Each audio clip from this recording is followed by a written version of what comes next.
Hey guys, hope you're all doing well. I wanted to take a break from playing bass today and talk about something a little bit more serious. For the last 3 or so years, I've been dealing with a condition called fibromyalgia, which is essentially just a neurological condition where your brain thinks your body is in extreme amounts of pain.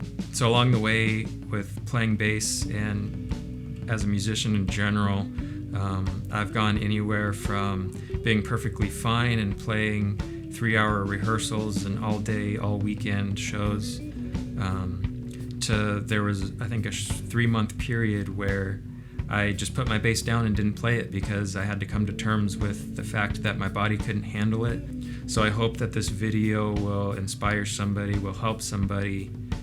If you're going through something like this, I really hope that this helps you. I hope you find encouragement, and I just want to let you know it's okay to not be okay.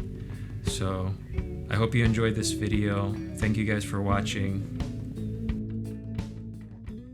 So the first tip I have is really to know your body and to know your limits. There's going to be times where your body doesn't want you to play. Your wrists are going to hurt, your back's going to hurt, your legs are going to hurt, your shoulder. Your body's just not going to want to do it, and sometimes you just have to know that that's going to be your limit.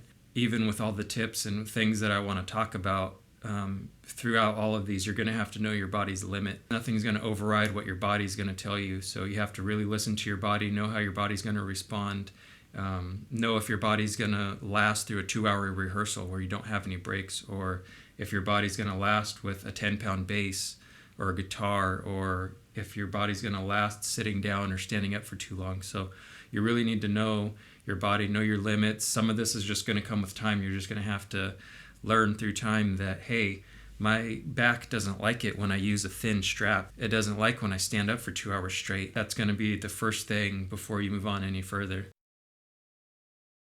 The second thing is really get a regular routine of exercising and controlling your diet. Eating a lot of junk food, sitting around too much, putting, just junk in your body, treating your body like junk is not going to get you good results. The better you treat your body, the other hours of the day that you're not playing, the better your body is going to act when you do need it. So you really, really, really need to take care of your body, especially when you're dealing with such pain or such limitations with your body. Before I talk to you about stretching, warming up, and all the other things, I just want to say up front, I'm not a doctor. I'm just a typical guy that's been dealing with this. This is basically what I've learned with my experience. You may be different.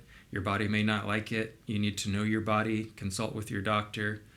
You really need to be on top of your condition, because nothing that I say can change anything about you if it doesn't work for you. If you're not under the care of a doctor, if you don't have a support group, if you don't have people that you can confide in, you shouldn't be listening to me at all. You should be seeking out those first and then coming back and seeing what else there is to offer.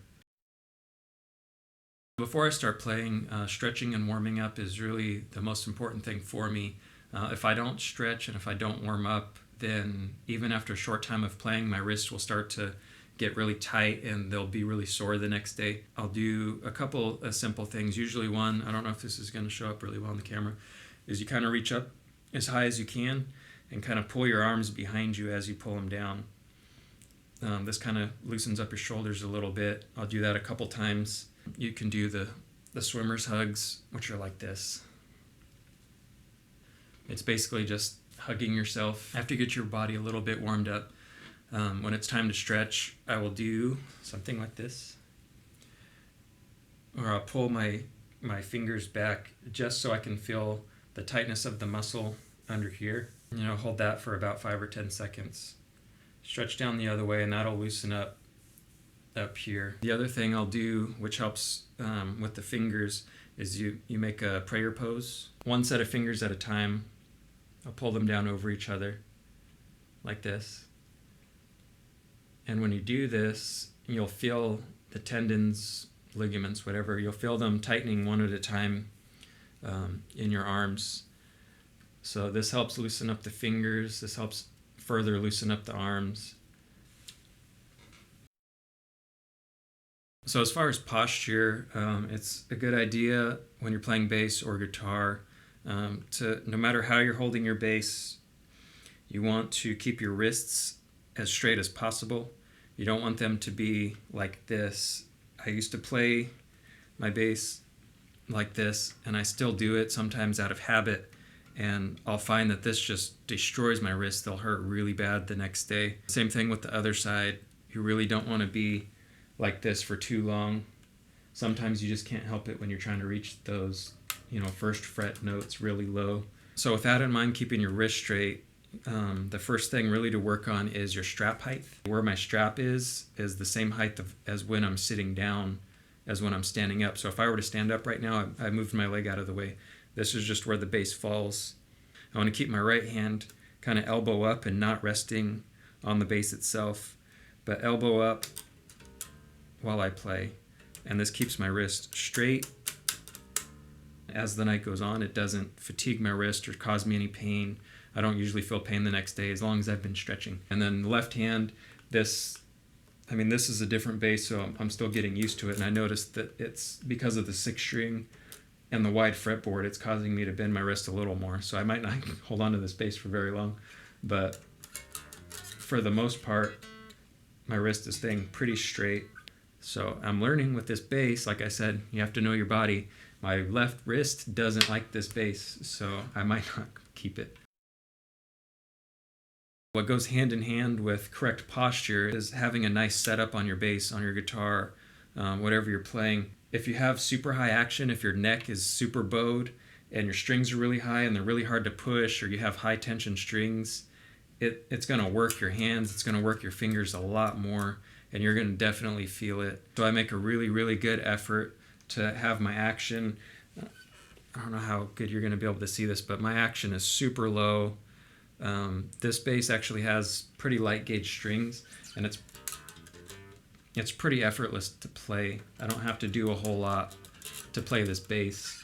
Even down here when it's a little bit more strenuous on my wrist, it doesn't take a whole lot of effort to play this. You have to figure out what works for you. Make sure your basses and guitars are set up to make it as effortless as possible for you to play. Like the PV behind me, it needs a neck adjustment, and it's got flat wounds that are super thick tension. So it's kind of hard to play, and I don't play that bass too much. And if you see me play it in a video, please like it, because it kind of causes me a lot more pain than these other basses to play that stupid thing. But I know you guys like hearing that one, so I try to play it for you. Don't overdo it. You got to know your body, like I've been saying. You have to know your limits. When you're playing, if you can't play super fast for too long, because it's going to hurt your wrists, don't do it. I mean, there's been times I've wanted to play something super fast, super funky, and when you're trying to do that for 2 minutes straight, sometimes you just can't do it, and there's no shame in that. My wrists just tell me, nope, can't do it. It's really easy for me now to come to terms with that and just realize, there's certain things I'm not going to be able to play, and I've grown to be okay with that. So it's okay if you just can't be super fast. Not everybody can play like Billy Sheehan. So if you're dealing with pain, there's no shame in just saying, hey, you know what? This is my limit, and I'm okay with that. Really be as good as you can be with what you have, because overexerting yourself is going to cause you more pain, and it's going to be worse in the long run. Take care of your body, guys. If you guys have any questions, feel free to contact me below in the comments, send me a message. I really hope this helped somebody. If I could help just one person, that would make, all the stuff that I do worth it. I really do appreciate everyone that's subscribed so far and have left me good comments. Thank you for everything that you guys have been doing. It really means a lot to me. Take care of yourself, guys. I'll see you next time. Bye.